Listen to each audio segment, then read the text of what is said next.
He was a bright African boy, eagerly showing his farmer father his latest invention. He quickly removed the batteries from the radio, yet the sound continued to play clearly. His father's weathered eyes filled with astonishment. The boy immediately explained it was wind power, spinning blades that generated electricity. If they could use larger blades, they could drive a water pump to draw groundwater for irrigating their fields. That would finally break the back of this endless drought. But there was a catch. They'd need to dismantle his father's only prized possession, his bicycle, to use as part of the generator. His father listened calmly at first, then exploded, ridiculing his son's idea as absurd fantasy. How could this kid think a broken windmill could solve a drought that had stumped generations? The hurt boy shot back, "Because I know things you don't, because I've been to school." Those words set off his uneducated father completely. He grabbed his son and threw him to the ground, then smashed his creation to pieces. "I was wrong about you," his father raged. "It's time you learned to farm. Get up and plow the field." His father's words pierced his heart like bullets, leaving him helpless as tears streamed down his face. Was he destined to waste his life in these hopeless fields? Yet William obeyed. Before sunrise each day, he swung his hoe in the fields, but he couldn't let go of his thirst for knowledge. In his spare time, William repaired radios for neighbors, learning how electronics worked. The noise often woke his sleeping father, but seeing his son's passion, his father never scolded him. Instead, he'd take the radio and walk the fields alone, studying the unpredictable weather. The extreme climate brought either months of relentless rain or scorching sun that withered the crops. The corn from this land was the family's only income source. As the drought worsened, corn yields plummeted, and their savings ran dry. Even so, his father scraped together enough for William's first semester of middle school tuition. This unexpected gift transformed that day's harsh words into a warm embrace. Soon, William walked to school in his crisp new uniform, his steps light with joy, passing through dappled forest paths to the dusty schoolyard. Whether under blazing sun or sudden downpours, nothing dampened his hunger for knowledge. But as soon as the bell rang, his science teacher pulled William aside, demanding the remaining $80 in tuition within a week, or he'd be expelled from class. Happy moments are always fleeting. The hope in his eyes dimmed.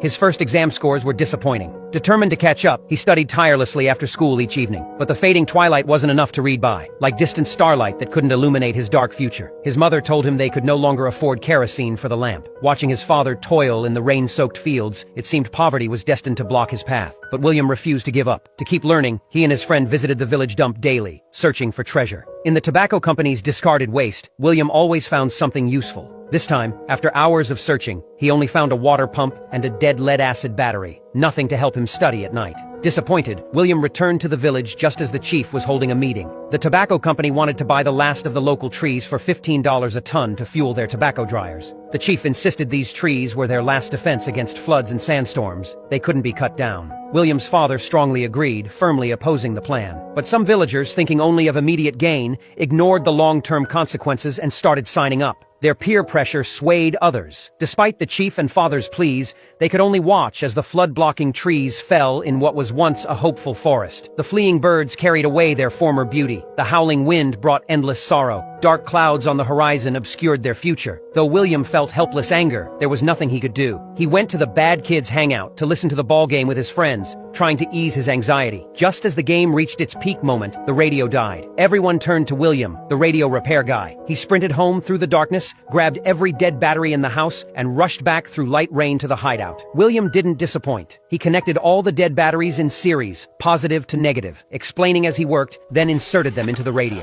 It sprang to life. William became a hero to all the kids. After the game, heading home in pouring rain, William unexpectedly saw his sister on a date with the science teacher. In their backward village, this was deeply shameful. Not only would it make her the butt of everyone's jokes, it would disgrace the whole family. William decided to teach the teacher a lesson. The next day, he and his friend planned to slash the teacher's bike tire. But just as he was about to act, William hesitated. His friend suggested stealing the bike light instead. That would warn the teacher and give William a light to study by at night. This time William didn't hesitate, but after struggling with it, the light wouldn't budge. Following the wire, he discovered it wasn't connected to a battery at all, but to a silver device on the wheel. He told his friend to spin the tire fast. As it rotated and rubbed against the device, a faint light gradually appeared, illuminating not just the darkness, but his dimming hopes. That night, William overheard his parents worrying about money outside his bedroom door. Poor harvests had drained their savings completely, so they'd have to sacrifice his tuition to survive. The next day, William was called out by the principal for not paying his tuition and permanently expelled from class. The light in his eyes went out. His frustration poured down with the storm clouds.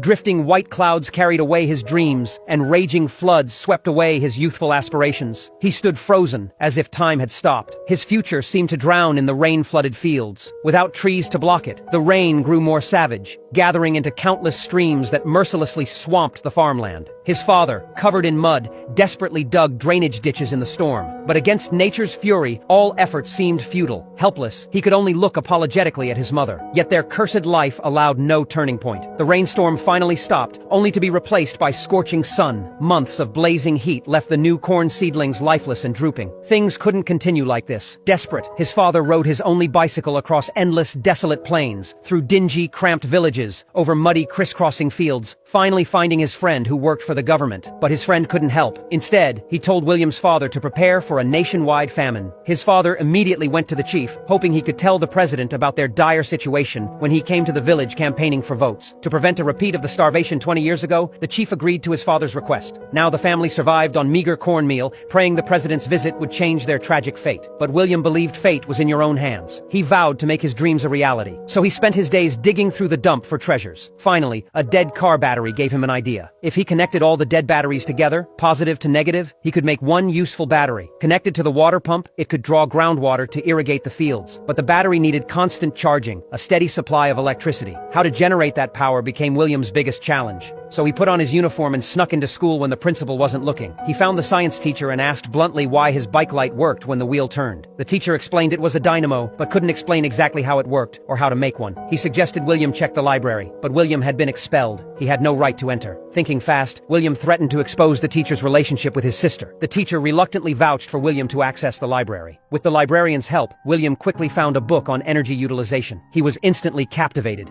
immersed in a sea of knowledge. In his free time, he either pondered how tornadoes worked on the plains or searched the dump for valuable materials. 2 weeks later, the president finally arrived in this poor, drought-stricken land amid much fanfare. As the crowd cheered enthusiastically, the chief was invited to speak as their representative. The shrewd chief started with flattery, praising the president's glorious achievements. The president seemed quite pleased with the compliments. Then suddenly, the chief changed course, speaking about the merciless natural disaster and the people's helplessness, begging the president to provide emergency grain to help them survive the drought. But these well-meaning words touched a nerve. Before the chief could finish, the president signaled his bodyguards to remove him. They beat the elderly chief brutally, warning him about his nonsense. William and his father rushed forward to help, only to be met with warning shots. All the villagers scattered. The president sped away in his luxury car under guard, leaving the chief collapsed helplessly on the ground, barely alive. His father finally understood how dark the world was. Only self-reliance could change their lives. So early the next morning, he took his family to harvest what corn they could. The harsh weather and barren soil yielded only a pitiful small pile, nowhere near enough to sustain the family. With no other choice, his father replaced their tin roof with thatch and sold the tin at the market. But skyrocketing grain prices hit them like a sledgehammer. Even selling everything wouldn't get them through this famine. Just then, the radio reported the government denying any disaster. The fury his father had been bottling up exploded. Despite his wife and daughter's pleas, he insisted on joining the protest march. He would soon regret this impulsive decision. After his father left, William went straight to school. To speed up his research, he told the librarian his idea directly. If he could charge a battery with a windmill, he could power a water pump to draw water and easily solve the drought problem. But without the dynamo from the science teacher's bike, it was impossible. The librarian was amazed by William's bold idea and encouraged him to find the teacher. But they didn't know he'd already quit. Now he was trying to convince William's sister to elope with him. She firmly refused. William had put his ideas on paper, hoping to convince the teacher. But instead, he ran into the stern principal. William buried his head in his desk in shame, but the principal spotted him in the corner immediately. The principal furiously berated William. "You're stealing every student's education. You're stealing every teacher's knowledge. You've been expelled. You're never allowed to study here or at any school in this city again. Take your things and get out." Though William begged desperately, the principal coldly threw him out. The librarian pleaded for William, but it didn't soften the principal's cold heart. William stood alone in the endless drought-stricken land, his grand dreams growing hazier beneath drifting sand. Even the scorching sun couldn't warm his frozen heart, but his mother's comfort behind him was his last ray of warmth, giving him the strength to keep going. Finally, under public pressure, the government brought 2 trucks of cheap grain to ease the disaster. All the villagers rushed to buy some. His mother gave William what little money they had left and sent him on his father's bicycle to get grain. But by the time William arrived, the first truck was already empty. The remaining villagers, fearing they'd miss out, shoved desperately toward the grain truck. The scene descended into chaos. William squeezed through thanks to his small size, getting in at the last moment. He successfully bought 15 kilograms of corn, but the villagers outside were like zombies. If he stepped out, they'd rob him clean. Weak and small, William could only sit in the truck with his corn. horn, waiting for the crowd to disperse. Meanwhile, his father, on his way to the protest, witnessed people killing each other over scraps of food. He suddenly thought of his vulnerable wife and children at home. He urgently told the driver to turn back, but it was already too late. Villagers had already broken into William's home, not only stealing the cornmeal from his sister's arms, but also looting the corn they'd recently harvested. His mother sat on the ground, crying helplessly. The 15 kilograms William struggled to buy became the family's last food supply. His father counted their remaining savings. Even selling everything would only buy them one meal a day. His mother suggested dinner, since you can't sleep on an empty stomach. William suggested breakfast, otherwise they'd have no energy to work. His sister couldn't take it anymore and stormed out. She kept blaming their father. If he hadn't insisted on protesting, they wouldn't face the threat of rape or murder. Their mother slapped her angrily. "Your father is trying to save us. You think I'd let you starve? When I cut off my own arm to feed you, you'll know you're my child." Her mother's words made tears stream down her sister's face. She finally understood that no matter how the world changed, their parents' love never would. The morning sun rose early, painting the sky red. The real famine was just beginning.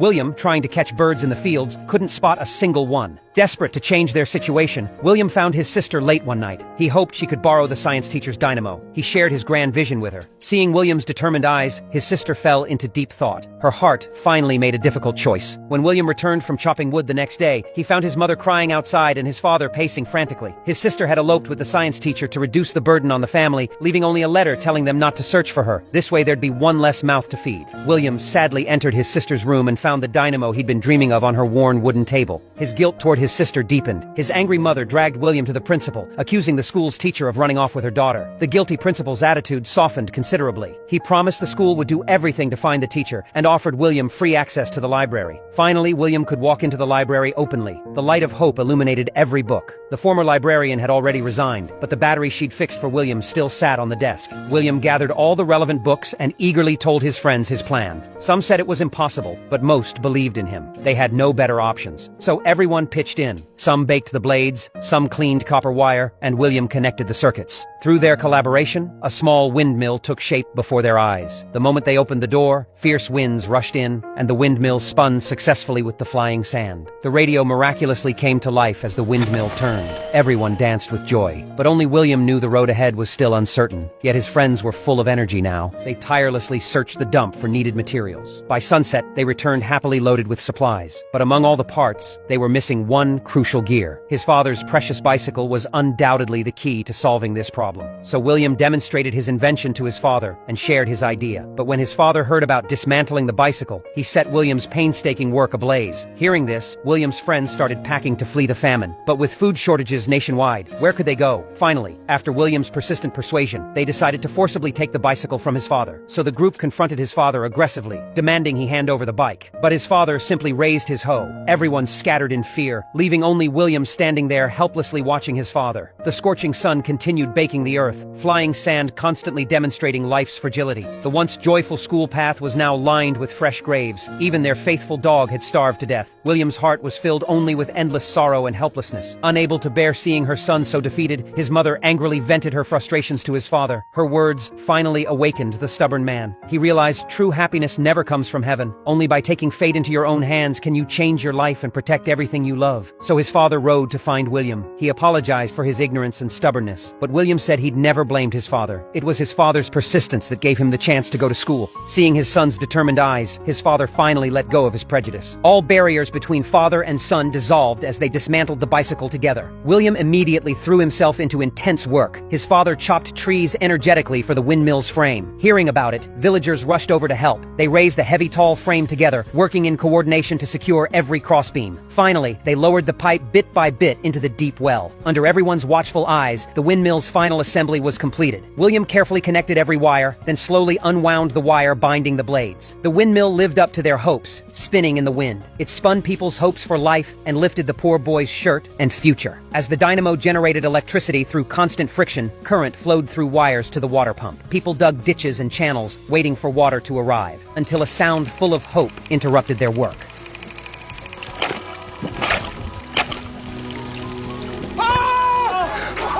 His father embraced William excitedly. This vibrant source of life didn't just flow into the parched earth, it awakened people's dying hope. His father's weathered eyes filled with pride for William. Flowers bloomed and fell, clouds rolled and unfurled. A touch of new green broke through what was once barren, drought-stricken soil. It brought not just hope for survival, but the promise of an approaching harvest. Because of his windmill invention, William not only got into a top high school, but also earned a full scholarship and graduated successfully. He went on to earn a degree in environmental science from Dartmouth College in the United States.